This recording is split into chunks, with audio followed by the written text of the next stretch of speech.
ang mga ambulansya sa Pilipinas talagang kakaiba. Ang mga salitang ito ay nagmula kay Madeline Thompson, isang 30 taong gulang na Amerikanong nurse. Bagamat siya ay isang dalubhasa sa medisina na may malawak na karanasan pagdating niya sa Pilipinas, lubos siyang nag-alinlangan na tumawag ng ambulansya nang bumagsak si Robert Thompson, ang kanyang ama, sa gitna ng sakit at sa gitna ng mga Pilipino sa paligid. Ang mga tao sa paligid ay nagmamadaling sinabihan siyang tumawag kaagad sa emergency medical services, ngunit sumigaw siya ng nanginginig ang boses. Sandali lang! Gayunpaman, matapos dumating ang ambulansya at matapos ang misyon, nagpakita siya ng pagtataka at napabulalas. Ang kakaiba, ang ambulansya sa Pilipinas, talagang kakaiba. And, wait now, this side out, getting too far. Ano ang dahilan kung bakit ang isang profesional na nurse tulad niya ay nag-alinlangan sa simula? At ano ang nagparamdam sa kanya na ang ambulansya sa Pilipinas ay kakaiba? Subaybayan natin ang kuwentong ito. Sa isang emergency room sa Los Angeles, USA, hating gabi, ang kapaligiran ay puno ng karaniwang kaguluhan. Tulong! Tulungan ninyo ako! Nang marinig niya ang sigaw ng paghingi ng tulong, mabilis na tumakbo si Madeline papunta sa pasyente. Ngunit ang unang tanong na kailangan niyang itanong ay hindi, saan po masakit kundi, may health insurance card po ba kayo? Ang mukha ng pasyente ay namimilipit sa sakit at ang larawang iyon ay palaging tumutusok sa puso ni Madeline. Kahit na trabaho niya ang magligtas ng buhay, bakit kailangang pag-usapan muna ang pera? Kahit na nagtatrabaho na siya hanggang sa edad na 30, hindi pa rin siya nasasanay sa kontradiksyon na ito. Isang araw, pagkatapos ng trabaho, nakatanggap ng tawag si Madeline mula sa kanyang ama. Maddie, magre-retiro na ako sa susunod na buwan. Si Robert, ang kanyang 65 taong gulang na ama, ay nagtrabaho bilang isang structural engineer sa loob ng higit 40 taon. Congrats, Dad. Salamat po sa lahat ng paghihirap ninyo para sa akin. Pagkatapos niyang ibaba ang telepono, naalala ni Madeline na noong bata pa ang kanyang ama, madalas niyang banggitin ang pagpapaunlad ng infrastruktura sa Pilipinas at palaging nagrereklamo na gusto niyang makita iyon ng personal kahit isang beses lang. Kaya, nagpasya si Madeline na tuparin ang pangarap ng kanyang ama. Tiningnan niya ang kanyang savings account na inipon niya sa loob ng 8 taon. Ang halagang ito ay sapat na para sa isang komportableng paglalakbay sa Pilipinas. Nang sumunod na weekend, pumunta siya sa bahay ng kanyang ama. Dad, gusto mo bang ipagdiwang natin ang pagretiro mo sa Pilipinas? Pilipinas? Talaga, Maddie? Hindi ba gusto mong makita ang mga historical at engineering site doon, Dad? Natigilan ang kanyang ama, sandali bago dahan-dahang tumango. Salamat anak, pangarap ko yan sa buong buhay ko. Gayunpaman, may isang bagay na ikinababahala ni Madeline. Ang kanyang ama ay naoperahan sa puso 3 taon na ang nakalipas at minsan ay nagkakaroon pa rin ng irregular heartbeat. Dad, huwag kang magpapakapagod. Kung masama ang pakiramdam mo, sabihin mo agad sa akin, ayos lang anak. Narinig ko na napakamoderno ng medisina sa Pilipinas. Ang mga salita ng kanyang ama ay nagpagaan ng kaunti sa loob ni Madeline. Isang buwan pagkatapos, dumating sila sa Mactangen Cebu International Airport, MCIA. Habang naglalakad sa loob ng terminal, huminto ang kanyang ama at ilang beses na napabulalas. Ang galing, Maddie. Ang linis ng sahig, kumikinang. Ang sahig ng airport ay kasing linis ng salamin. Walang kahit isang pirasong basura na lubhang naiiba sa airport sa Los Angeles. Pagkatapos dumaan sa immigration, magalang silang binati ng opisyal, "Welcome sa Pilipinas, mabuhay po." Bagamat hindi perpekto ang bigkas ng Ingles, ito ang Filipino hospitality na tumagos sa puso nilang dalawa. Nang makarating sila sa Cebu City, mas lalo pang nasabik ang kanyang ama. "Tingnan mo, Maddie, ang daming jeepney. Ang galing ng mga dekorasyon." Nakatingin siya sa mga makukulay na jeepney na may mata ng isang bata. "Hindi pa tayo sasakay ngayon, Dad. Maglilibot muna tayo sa Cebu." Nagpasya silang gumamit ng pampublikong bus, jeepney, upang makarating sa Magellan's Cross. Ngunit naligaw sila sa harap ng komplikadong network ng ruta. "Aling bus, jeepney ang sasakyan natin?" Habang nalilito sila, lumapit ang isang gwardiya ng terminal at nagtanong sa Ingles. "Need help po?" Gumamit siya ng translation app at detalyadong ipinaliwanag ang ruta. "Magellan's Cross, sasakay kayo ng my bus papuntang Colon, tapos lakad na lang po. Maraming salamat po. Enjoy your trip po," sabi ng gwardiya habang kumakaway. Hindi tulad sa Amerika, bulong ng kanyang ama, dahil bihira silang nakakatanggap ng ganitong uri ng maasikasong pag-aalaga sa Los Angeles. Kinaumagahan, pumunta sila sa lugar na pinakagusto ng kanyang ama, ang Fort San Pedro, isang makasaysayang muog na Espanyol na sumisimbolo sa infrastruktura ng mga sinaunang panahon. Tinitigan ng kanyang ama ang matandang estruktura, hindi inaalis ang tingin. Paulit-ulit siyang naglakad sa paligid. Sa panahong ito, napakahusay pa ring napangalagaan ang mga bagay na ito. Ang galing talaga. Bilang isang engineer, kumikislap ang kanyang mga mata na parang isang binata. Kumuha siya ng litrato at itinala ang bawat detalye. Nang makita ni Madeline na masaya ang kanyang ama, naramdaman niya na sulit ang pagpunta sa Pilipinas. Ngunit pagkatapos ng tanghalian, habang pababa sa hagdan, sandaling natumba ang kanyang ama. Mabilis na tumakbo si Madeline upang alalayan siya. "Ayos lang, anak. Nahilo lang ako ng kaunti." Ngumiti siya para itago, ngunit hindi madaling malinlang ang mata ng isang nurse tulad ni Madeline. May kaunting pawis sa noo ng kanyang ama. Nang gabing iyon, pagbalik nila sa hotel, chinek ni Madeline ang pulso ng kanyang ama at nakita na mayroon nga itong irregular heartbeat. "Dad, magpahinga ka na lang bukas. Dito ka na lang sa hotel." "Hindi pwede, anak. Nandito na tayo sa Pilipinas. Pupunta tayo sa Bohol bukas. Hindi ko pwedeng palampasin yon." Nag-alinlangan si Madeline. Bilang isang medical professional, alam niyang dapat siyang magpahinga. Ngunit nang makita niya ang mga mata ng kanyang ama, hindi siya nakapagsalita. Ang biyaheng ito ay pangarap ng kanyang ama. Ayaw niyang sirain iyon. "Sige po, pero huwag kang magpapakapagod. Kung masama ang pakiramdam mo, sabihin mo agad sa akin." "Oo, promise." Nakangiting sabi ng kanyang ama nang may kahinahunan. Gayunpaman, hindi nawala ang pag-aalala ni Madeline. Paano kung bumagsak ang kanyang ama? Bagamat narinig niyang magaling ang medisina sa Pilipinas, mga dayuhan sila at mahirap makipag-usap. At ang pinakamahalaga, magkano ang magiging bayad sa paggamot? Sa Amerika, ang isang tawag lang sa ambulansya ay maaaring umabot na sa ilang libong dolyar. Sa ibang bansa, maaaring mas mahal pa iyon. Tiningnan ni Madeline ang kisame at ipinikit ang kanyang mga mata. Nagdadasal na sana ay maging maayos ang lahat. Kinaumagahan, maliwanag ang langit. "Makikita na natin ang mga Chocolate Hills ngayon," masayang sabi ng kanyang ama habang nag-aalmusal. Sinuri ni Madeline ang mukha ng kanyang ama. Kahit na stable ang kondisyon kagabi, mukha siyang pagod. "Dad, huwag mo pilitin ang sarili mo." "Hindi, anak. Ito ang araw na hinintay ko sa loob ng 40 taon. Nang makarating sila sa viewing deck ng Chocolate Hills sa Bohol, malalim na huminga ang kanyang ama. Ang ganda talaga. Naglakad sila at nag-enjoy sa pagkuha ng litrato.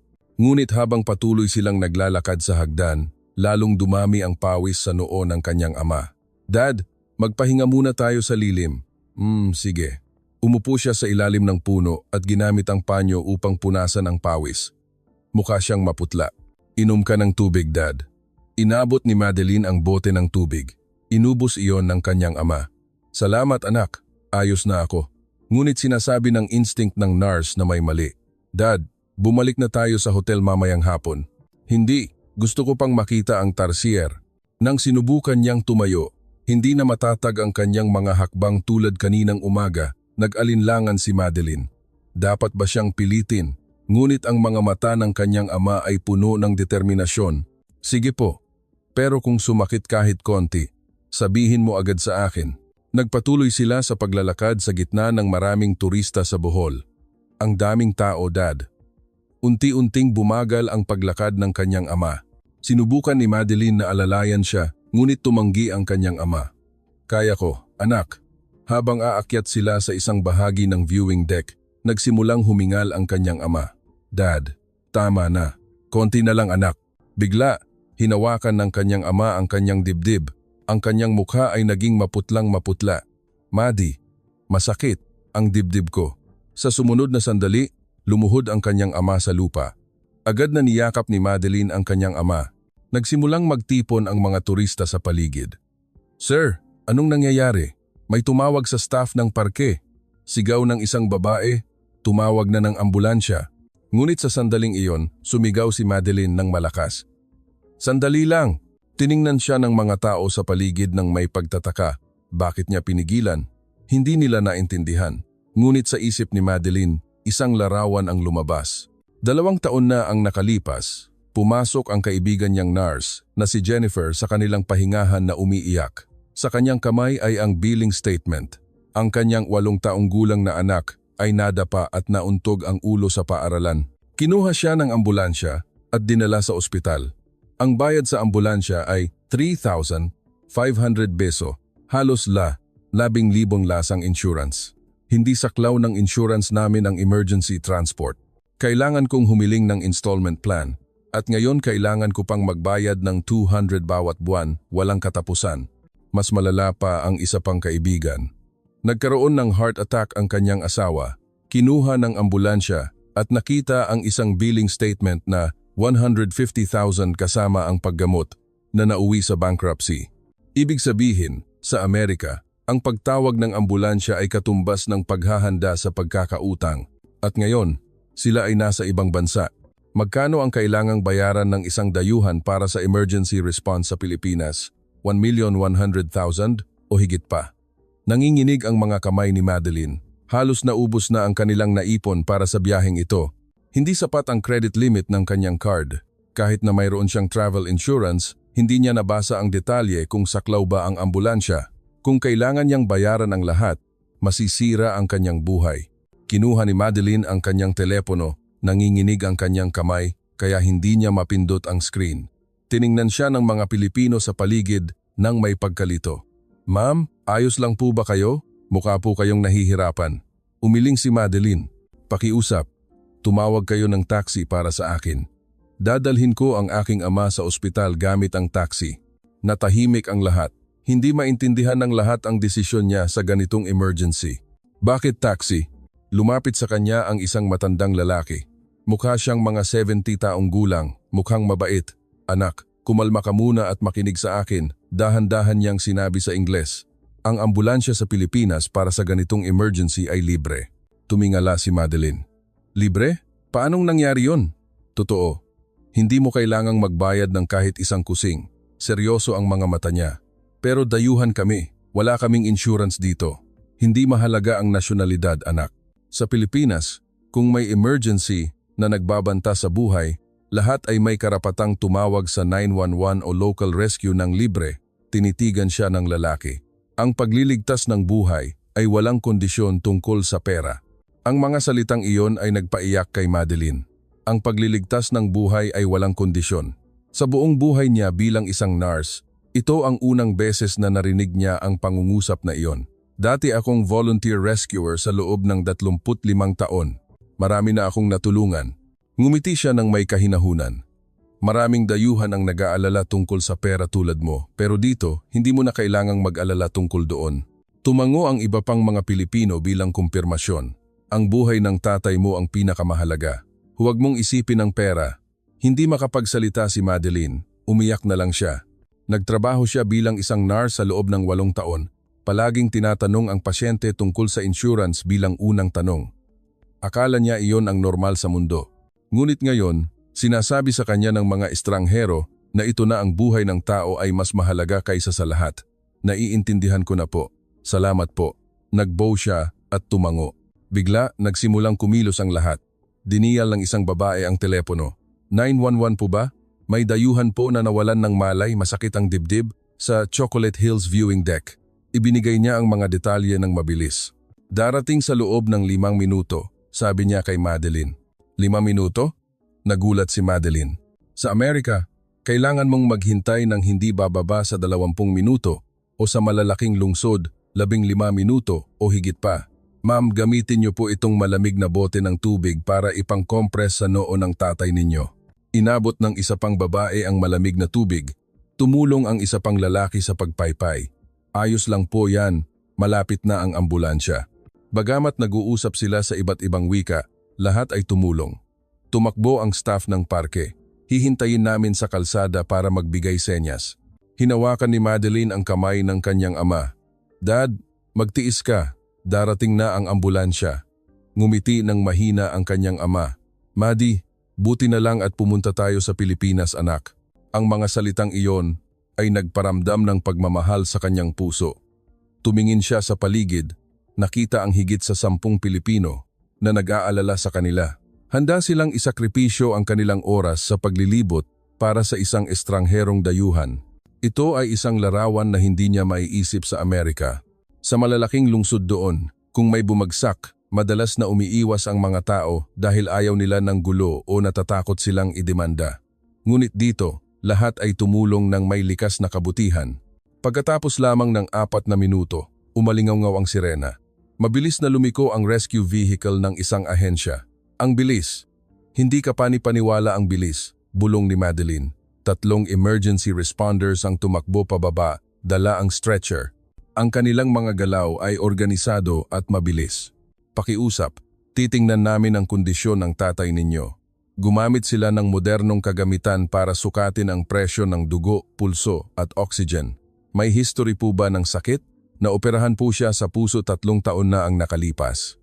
High blood at may irregular heartbeat.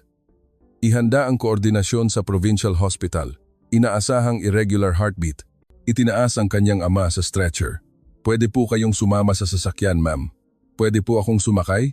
Opo, syempre. Sa Amerika, kadalasang hindi pinapayagan ng mga kamag-anak na sumakay sa rescue vehicle, ngunit sa Pilipinas, ito ay normal. Bago sumakay, humarap si Madeline upang magpasalamat sa mga tao sa paligid. Kinawayan siya ng matandang lalaki. Good luck, anak. Magiging ayos ang tatay mo. Yumuko si Madeline, nagpapasalamat ng taos-puso. Pagpasok niya sa ambulansya, huminga ng malalim si Madeline.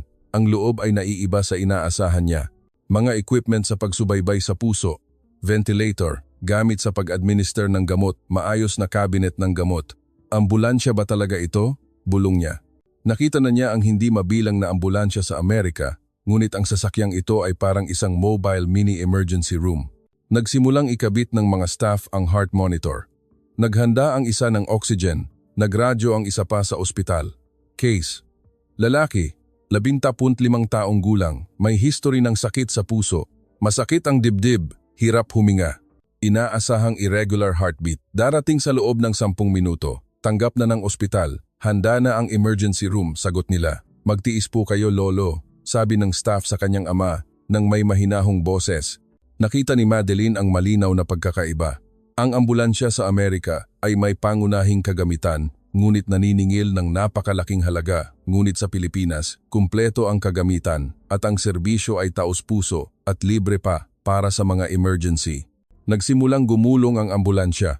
Sumilip si Madeline sa labas ng bintana at muli siyang nakakita ng hindi kapani-paniwalang eksena. Ang mga sasakyan sa harap, taxi, truck o van, lahat ay sabay-sabay na lumiko sa kaliwa o kanan upang bigyan ng daan ang ambulansya. Lahat sila nagbigay ng daan.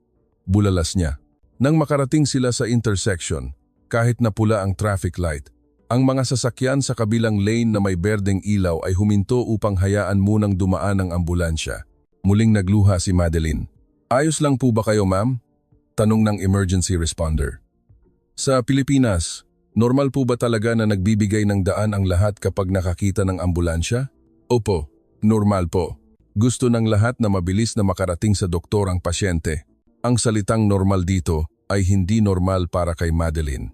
Sa Amerika, kahit may sirena, marami ang hindi pumapansin o ang iba ay bumubusina pa dahil nagmamadali sila sa kanilang sariling lakad. Ngunit dito, huminto ang mga naglalakad sa kalsada. Ang mga inang may hawak na anak ay nakatayo at naghihintay na dumaan ang sasakyan na parang tinuturuan ang kanilang anak na kailangan munang dumaan ang ambulansya. Hindi lang ito tungkol sa sistema o batas, kundi ito ang puso ng mga tao sa bansang ito na nagtutulungan upang magligtas ng isang buhay. Ang buong lungsod ay nagtutulungan upang tulungan ang kanyang ama. Mahina siyang humikbi. Nagpapasalamat siya sa lahat na nag-alay ng kanilang ilang minuto ng oras dahil ang mga minutong iyon ay nangangahulugan ng buhay o kamatayan para sa kanyang ama. Pagdating sa ospital, agad na ipinasok ang kanyang ama sa emergency room. Umupo si Madeline sa labas ng waiting area.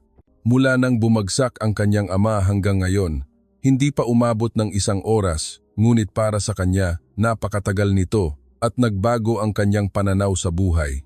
Palihim siyang nagbukas ng wallet, tiningnan ang limit ng credit card, 500. Sapat kaya ito? Kahit na libre ang ambulansya, maaaring napakalaki ng bayad sa paggamot at hospital room. Pagkatapos ng 30 minuto, Lumabas ang doktor. Kayo po ba ang kamag-anak ni Mr. Thompson? Kumusta po ang tatay ko, Doc? Stable na po ang kondisyon niya. Acute irregular heartbeat lang po. Ang dating balloon surgery niya ay ayos naman. Pero kailangan po siyang i-admit ngayong gabi para maobserbahan. Salamat po, Doc. Maraming salamat po talaga. Huminga ng malalim si Madeline. Dinala siya ng nurse sa recovery room. Nakahiga ang kanyang ama sa kama, mas maayos na ang mukha. Maddie, ayos na ako. Sabi ng doktor, ligtas na ako. Dad, alam mo bang libre talaga ang ambulansya dito? Ikinuwento niya ang sinabi ng matandang dating rescuer, ang pagtutulungan ng lahat at ang mga sasakyan sa kalsada na nagbigay ng daan. Tahimik na nakinig ang kanyang ama, naluluha. Ginawa ba ng lahat ang lahat ng ito para sa akin? Hindi lang po para sa iyo, Dad, kundi para sa buhay ng sinumang nangangailangan ng tulong. Ginagawa ito ng mga tao dito bilang normal na bagay. Natahimik ang kanyang ama sandali bago nagsalita. Sa loob ng 30 taon, pinangarap kong makita ang teknolohiya ng infrastruktura dito. Akala ko, ang engineering ang pinakamahusay dito. Tumingin siya sa labas ng bintana. Pero nagkamali ako. Ang pinakamahusay sa Pilipinas ay hindi lang ang mga tulay o mga gusali, kundi ang puso ng mga tao at ang sistema na tunay na nagpapahalaga sa buhay ng tao. Kinaumagahan, pinayagan ng doktor na umuwi ang kanyang ama. Ayos na po. Pero mula ngayon, huwag niyo na po pilitin ang sarili ninyo. Maraming nurse ang naghatid sa kanila. Sana po ay masaya pa ang inyong paglalakbay. Naglakad si Madeline patungo sa counter ng pagbabayad. Mabilis ang tibok ng puso niya. Magkano ang magiging bayad? Sa Amerika, ang ganitong kaso ay madaling umabot sa 50,000.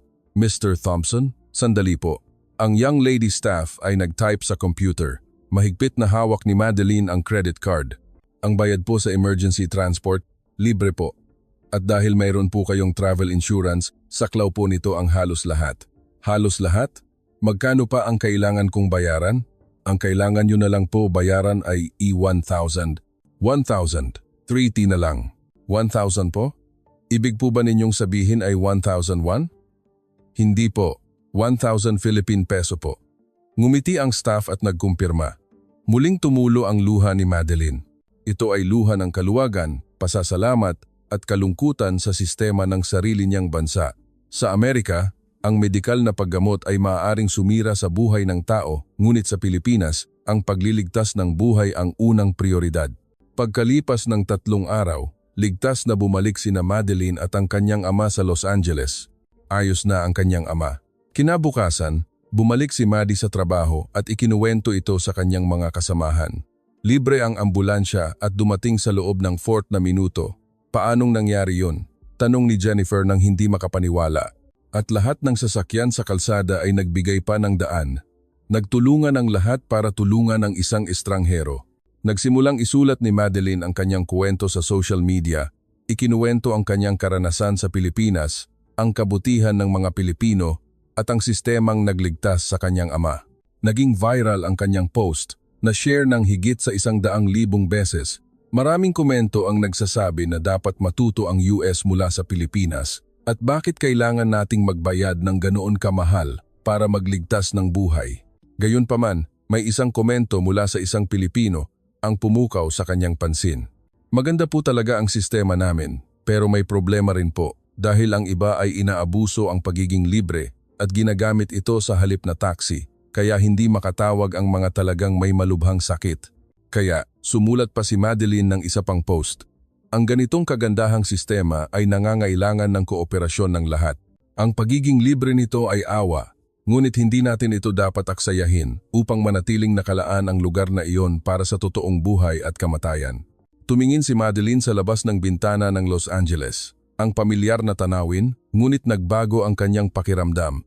Ang natutunan niya mula sa Pilipinas ay hindi lang tungkol sa public health system, kundi ito ay ang kultura ng pagpapahalaga sa buhay, ang kooperasyon ng mga estranghero at ang pagmamalasakit sa isa't isa. Nangako siya sa sarili na bilang isang nurse, gagawin niya ang kanyang tungkulin sa abot ng kanyang makakaya. Ang kanyang unang tanong ay hindi na tungkol sa insurance, kundi, saan po masakit? Hayaan ninyo po akong tulungan kayo. Ang pagbabago ng sistema ay maaaring mahirap, ngunit ang pagbabago ng saloobin ay nagsisimula sa kanya. At sana, balang araw, ang Amerika ay magiging isang lipunan na nagpapahalaga sa buhay higit sa mga numero sa billing statement tulad ng naranasan niya sa Pilipinas. Isang text message mula sa kanyang ama ang dumating. Maddie, tinitingnan ko ang mga litrato ng mga historical sites sa Pilipinas. Ang galing ng teknolohiya nila, pero ang mas magaling pa ay ang puso ng mga tao doon. Ngumiti si Madeline at nagreply, "Oo Dad, natutunan natin ang pinakamahalagang bagay doon. Kayo? Ano ang iniisip ninyo tungkol dito? Ano ang pangarap ninyong ambulansya? I-comment ninyo po sa ibaba. At huwag ninyo pong kalimutang mag-subscribe at mag-like para suportahan kami. Magkita-kita ulit tayo sa susunod na kuwento. Mabuhay at paalam."